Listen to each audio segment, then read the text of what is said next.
Hello friends, welcome to my YouTube channel miscellaneous Guruji. Friends, आज हम लोग बात करेंगे आरआरबी एनटीपीसी से संबंधित बहुत इंपॉर्टेंट क्वेश्चन के बारे में, और इसमें जो करंट अफेयर भी शामिल किया गया है फ्रेंड्स, देखते हुए, और साइंस के भी क्वेश्चन है। ठीक है, तो चलिए देखते हैं पहला प्रश्न आज का कौन सा है। तो पहला प्रश्न है कि कौन सा शहर, इसमें से कौन सा शहर नीला शहर, ब्लू सिटी के रूप में जाना जाता है। ठीक है, इसमें से ब्लू सिटी कौन सा शहर है जाना जाता है, तो उसका नाम क्या है। तो इसका सही जो साथियों ऑप्शन है वो है बी, जोधपुर। जोधपुर को हम लोग ब्लू सिटी के नाम से जानते हैं, नीला शहर। और आप यहाँ जानते हैं जयपुर को बोला जाता है पिंक सिटी। ठीक है, पिंक सिटी बोला जाता है।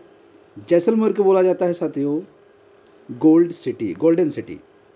ठीक है, और उदयपुर को बोला जाता है साथियों पूर्व का वेनिस। ठीक है, तो इसका जो राइट ऑप्शन हो गया है वो है बी, जोधपुर। चलिए अगला देखेंगे। पूना पैक्ट किस वर्ष में हस्ताक्षरित हुआ था। पूना पैक्ट किस वर्ष में साइन हुआ था, 1932, 45, 28 या फिर 38। तो इसका जो राइट ऑप्शन है वो है ए, 1932 में पूना पैक्ट हुआ था। किसके किसके बीच में हुआ था दोस्तों, तो वो थे महात्मा गांधी और उस समय जो वायसराय था भारत का वो था लॉर्ड इरविन। तो 1932 में महात्मा गांधी और लॉर्ड इरविन के बीच में हुआ था पूना पैक्ट। चलिए थर्ड वन है, तीसरा क्वेश्चन है, शिमला समझौता किस वर्ष में हुआ था। शिमला समझौता, शिमला एग्रीमेंट किस वर्ष में हुआ था। तो इसका जो राइट है आंसर वो है डी, 1972 में। 1972 में शिमला एग्रीमेंट हुआ था भारत और पाकिस्तान से, इंडिया और पाकिस्तान के बीच में हुआ था शिमला समझौता 1972 में। नेक्स्ट है, साइंस का है, बहुत इंपॉर्टेंट है फ्रेंड्स। निम्नलिखित में से कौन सा हरे शैवाल ग्रीन एल्गी का उदाहरण है। ग्रीन एल्गी इसमें से कौन है, ग्रीन एल्गी। ठीक है, आपको बताना है ग्रीन एल्गी इसमें से कौन है। लामेनेरिया, सर्गासम, क्लैमिडोमोनस या फिर फ्यूकस। तो इसका जो राइट ऑप्शन है वो है क्लैमिडोमोनस। ये ग्रीन एल्गी का है एग्जाम्पल, और ये लगभग हर जगह पाई जाती है दोस्तों। इसमें से जो आप देख रहे हैं और जो जितने विकल्प हैं ए, डी और बी, ये सभी ब्राउन एल्गी हैं, भूरे शैवाल हैं। क्या है, ब्राउन एल्गी, भूरे शैवाल है। ठीक है, और आपको बताना है स्टडी ऑफ जो एल्गी है उसको हम लोग क्या बोलते हैं, उसके लिए एक टर्म क्या है, शैवालों का अध्ययन को हम लोग क्या कहते हैं। ठीक है, चलिए अगला। निम्नलिखित में से कौन सा दूसरा तीर्थंकर था, आपको इसमें बताना है कि इसमें से दूसरा तीर्थंकर कौन था। ठीक है, दूसरा तीर्थंकर आपको बताना है इसमें से कौन था। कलर चेंज कर लेता हूँ दोस्तों। ओके, ऋषभनाथ, अजितनाथ, संभवनाथ या फिर पार्श्वनाथ। तो इसमें से आपको बताना है कि दूसरा तीर्थंकर कौन था। तो जो पहले तीर्थंकर थे और जिसको हम जैन धर्म के संस्थापक बोलते हैं वो थे ऋषभनाथ। जो दूसरे तीर्थंकर थे दोस्तों फ्रेंड्स वो हैं अजितनाथ, ये तीसरे तीर्थंकर हैं, दूसरे तीर्थंकर हैं। संभवनाथ यहाँ पे तीसरे तीर्थंकर हैं। ठीक है, और पार्श्वनाथ 22वें तीर्थंकर हैं। कौन से, 22वें तीर्थंकर हैं। लास्ट में सबसे कौन है, 24वें तीर्थंकर कौन से हैं, तो वो हैं दोस्तों महावीर, स्वामी महावीर जो हैं वो 23वें तीर्थंकर थे जैन धर्म में। ठीक है, चलिए अगला देखते हैं हम लोग। अब यहाँ पे अगला क्वेश्चन है, भूटान की मुद्रा क्या है, करेंसी ऑफ भूटान क्या है। टका, दिरहम, अंगुल्ट्रम या फिर क्या। तो इसका जो सही विकल्प है वो है अंगुल्ट्रम। ठीक है, थोड़ा सा प्रोनाउंसिएशन देख लीजिए आप यहाँ पे। अंगुल्ट्रम इसका जो है सही विकल्प है, भूटान की ये करेंसी है। ठीक है, भूटान की करेंसी है। क्यात किसका है, तो क्यात है म्यांमार का, म्यांमार का है क्यात। दिरहम है यूएई का।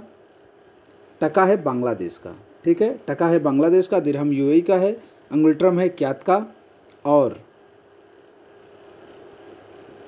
ठीक है, अंगुल्ट्रम है भूटान का, क्यात है म्यांमार का। चलिए अगला, बर्नेट शुगर उपन्यास के लेखक कौन है। Who is the writer of novel बर्नेट sugar. साथियों बहुत इंपॉर्टेंट है, करंट का क्वेश्चन है, आपको याद रखना है।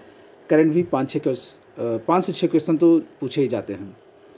श्री अय्यर, अवनी जोशी, तेंजिन प्रियदर्शनी या फिर एकता कपूर। तो इसका जो सही विकल्प हो जाएगा, राइट ऑप्शन हो जाएगा वो है बी, इसका बी हो जाएगा अवनी जोशी। अवनी जोशी जो है वो है बर्ड शुगर के लेखक हैं, ठीक है, अवनी जोशी। चलिए अगला देखेंगे हम लोग अब। कोसी रेल महासेतु की लंबाई कितनी है? तो कोसी रेल महासेतु, पहले बात तो बता दूं कि ये बिहार में है। बिहार में इसका उद्घाटन किया गया है नरेंद्र मोदी के द्वारा। और इसकी जो लंबाई है दोस्तों, इसमें कोई भी ऑप्शन सही नहीं है। इसकी लंबाई है 1.9 किलोमीटर, ठीक है, 1.9 किलोमीटर। ये कोसी रेल महासेतु की ये मेगा ब्रिज है दोस्तों, ठीक है, बिहार में मेगा ब्रिज है। तो इसकी लंबाई है 1.9 किलोमीटर। दोस्तों वीडियो अगर आपको पसंद आया तो लाइक ज़रूर करिए, ठीक है। यहाँ पे रिपीट हुआ है। चलिए, विप्रो के सीईओ के रूप में नियुक्त होने वाले पहले गैर भारतीय, साथियों यहाँ पे देखिए, यहाँ पे पूछा है पहले गैर भारतीय कौन है, ठीक है, जो भारतीय नहीं हो। तो वो पूछा जा रहा है आपसे, आपको ये बताना है कि पहले गैर भारतीय कौन है। तो इसका जो सही विकल्प हो जाएगा वो हो जाएगा थियरी डेलापोर्ट। थियरी डेलापोर्ट ये पहले गैर भारतीय हैं जो विप्रो के सीईओ के रूप में नियुक्त हुए हैं। चलिए अगला है, इनमें से किसने 5 स्टार विलेज नामक एक योजना शुरू की है? साथियों बहुत इंपॉर्टेंट है, इंपॉर्टेंट क्वेश्चन है ये कि इसमें से 5 स्टार विलेज नामक एक योजना किसने शुरू की है। तो चलिए इसका देखते हैं विकल्प, ऑप्शन हम लोग देख लेते हैं पहले। पंचायती राज मंत्रालय, नीति आयोग, जनजातीय मामलों की मंत्रालय या फिर डाक विभाग। तो इसका जो राइट आंसर हो जाएगा वो हो जाएगा डी, डाक विभाग। डाक विभाग दोस्तों इसने 5 स्टार विलेज नामक एक योजना शुरू की है। क्रिकेट से भी साथी स्पोर्ट्स से भी पूछा जाता है, तो इसमें देखते हैं, पहले प्रश्न देख लेंगे हम लोग, इसका क्वेश्चन कौन सा है। तो इनमें से कौन सा क्रिकेटर कैरिबियन प्रीमियर लीग में खेलने वाला पहला भारतीय बन गया है? ठीक है, पहला भारतीय कौन है जो कैरिबियन CPL, ठीक है दोस्तों, इसको हम लोग बोलते हैं CPL। तो कौन बन गया है? तो ये है युवराज सिंह नहीं है दोस्तों, सुरेश रैना नहीं है। साथियों सुरेश रैना जो है जम्मू कश्मीर में एक अपना क्लब साथियों इन्होंने स्टार्ट किया है, क्रिकेट क्लब, ठीक है, वहाँ कोचिंग देते हैं बच्चों को। तो ये याद रखना है, किस केंद्र शासित प्रदेश में सुरेश रैना ने खोला है? तो वो जम्मू कश्मीर में। बहुत इंपॉर्टेंट क्वेश्चन वो भी है स्पोर्ट्स से। तो इसका जो राइट ऑप्शन हो जाएगा ये हो जाएगा प्रवीण तांबे। प्रवीण तांबे ये CPL में खेलने वाले पहले भारतीय हैं, कैरिबियन प्रीमियर लीग में खेलने वाले पहले भारतीय हैं प्रवीण तांबे, ठीक है। चलिए अगला GS का प्रश्न है, संगम राजवंश के संस्थापक कौन थे? आपको बताना है इसमें संगम राजवंश के संस्थापक कौन थे। हरिहर प्रथम, बुक्का राय प्रथम, कृष्णदेव राय या फिर दोनों, A और B। तो इसका साथियों जो सही विकल्प हो जाएगा वो है A और B। हरिहर प्रथम और बुक्का राय प्रथम ये संगम राजवंश के संस्थापक थे, ठीक है, हरिहर एंड बुक्का राय फर्स्ट, ये दोनों लोग ने स्थापना की थी। अब बताना है आपको दोस्तों, अगला है, दिल्ली को किस वर्ष में राजधानी बनाया गया था? दिल्ली को किस वर्ष में राजधानी बनाया गया था? इससे पहले जो राजधानी थी भारत की वो हुआ करती थी कलकत्ता, ठीक है, कलकत्ता हुआ करती थी राजधानी भारत की। तो दिल्ली को कब बनाया गया था? तो साथियों मेरे हिसाब से जो इसमें सही विकल्प है, ऑप्शन है, वो है B 1912 में, ठीक है। अगर किसी को कन्फ्यूजन है तो कमेंट जरूर करें। ये आपको भी बताना है कि 1911 या फिर 1912। तो 1912 में कलकत्ता, दिल्ली को भारत की राजधानी बनाया गया था। सेबी की स्थापना किस वर्ष हुई थी? SEBI, security exchange board of India, भारतीय प्रतिभूति इसका साथियों अर्थ होता है हिंदी में। तो सेबी की स्थापना किस वर्ष हुई थी? इसमें से आप ईयर देखिए और आपको बताना है ये किस वर्ष हुई थी, 1995, 76, 87 या फिर 1960। तो साथियों इसमें कोई भी विकल्प सही नहीं है। इसकी जो स्थापना हुई थी वो थी 1988 में, ठीक है, 88 में हुई थी। इसका हेडक्वार्टर साथियों कहाँ पे है? मुंबई में, ठीक है, मुंबई में है सेबी की। चलिए अगला देखते हैं हम लोग, निम्नलिखित में से कौन सा एक प्रकार का संयोजी ऊतक है? साथियों वीडियो ज़्यादा लंबा ना हो इसलिए जल्दी जल्दी हम लोग करेंगे क्वेश्चन। कौन सा एक प्रकार का संयोजी कनेक्टिंग टिश्यू है साथियों? इसको हम लोग बोलते हैं कनेक्टिंग टिश्यू। तो इसका बहुत ही साथियों सिंपल आंसर है और बहुत इंपॉर्टेंट है, बहुत ही ज़्यादा इंपॉर्टेंट है, ये है ब्लड, रक्त, ठीक है साथियों, ये एक कनेक्टिंग इश्यू है और इसका राइट ऑप्शन हो जाएगा A, रक्त, ब्लड। मानव शरीर की सबसे लंबी कोशिका है साथियों, सबसे लंबी कोशिका सेल के बारे में पूछ रहा है तो आपको बताना है सबसे लंबी जो इसकी कोशिका कौन सी है। ठीक है, तो इसका जो राइट ऑप्शन हो जाएगा वो हो जाएगा सी, तंत्रिका कोशिका। इसको हम लोग न्यूरॉन्स भी बोलते हैं। ठीक है, न्यूरॉन्स। ठीक है, ये मानव शरीर की सबसे लंबी कोशिका है सी, तंत्रिका कोशिका। चलिए, जिप्सम का रासायनिक सूत्र क्या है? केमिकल फार्मूला ऑफ जिप्सम आपको बताना है। CaSO4 साथियों, तो इसका हो जाएगा सी, CaSO4 2H2O। ठीक है साथियों, ये जिप्सम का केमिकल फार्मूला है। इसको हम लोग बोलते हैं कैल्शियम सल्फेट। ठीक है दोस्तों, कैल्शियम सल्फेट डाइहाइड्रेट। ठीक है, डाइहाइड्रेट, ये हम लोग बोलते हैं कैल्शियम सल्फेट डाइहाइड्रेट।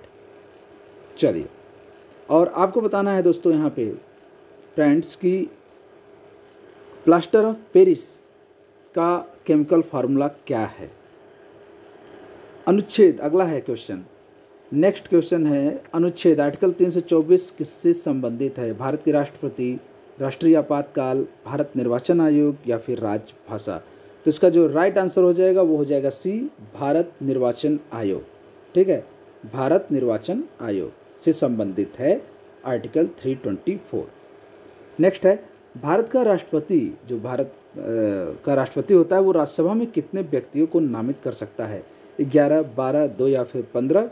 तो इसका जो राइट आंसर हो जाएगा वो हो जाएगा बी, 12 व्यक्तियों को वो नॉमिनेट कर सकता है राज्यसभा में। और लोकसभा में कितने? तो 2 एंग्लो इंडियन को।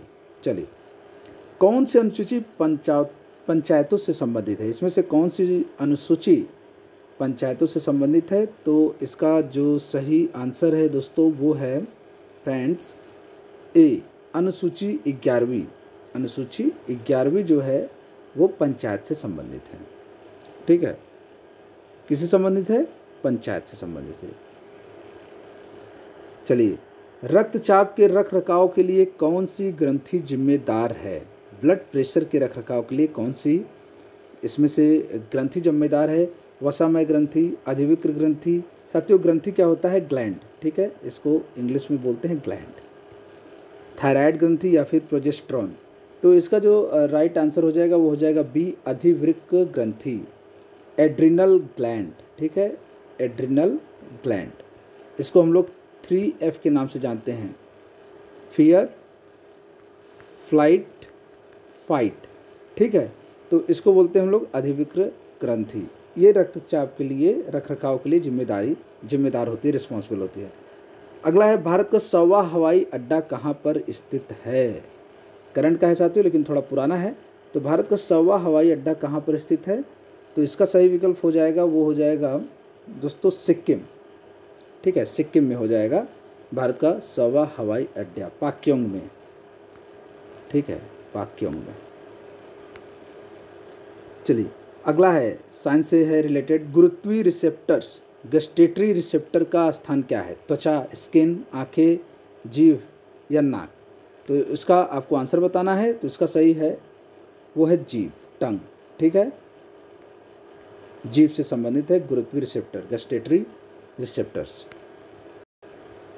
कौन सी नदी काजीरंगा राष्ट्रीय उद्यान, साथियों बहुत इंपॉर्टेंट है, कौन सी नदी काजीरंगा राष्ट्रीय उद्यान से होकर बहती है? पैराक, कामेंग, मानस नदी या फिर ब्रह्मपुत्र नदी? साथियों ब्रह्मा नहीं है, ये ब्रह्मपुत्र नदी है। ठीक है, ब्रह्मपुत्र नदी है।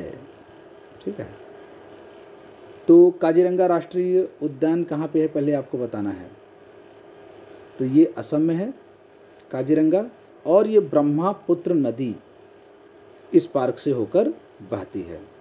ठीक है, ब्रह्मपुत्र नदी।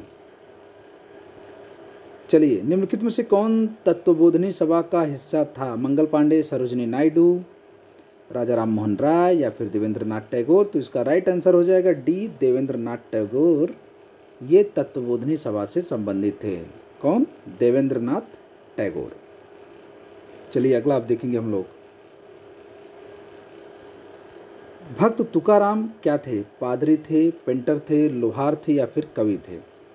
तो ये भक्त तुकाराम एक कवि थे। ठीक है, कवि थे। लोहार, पेंटर और पादरी ये नहीं था, कवि थे।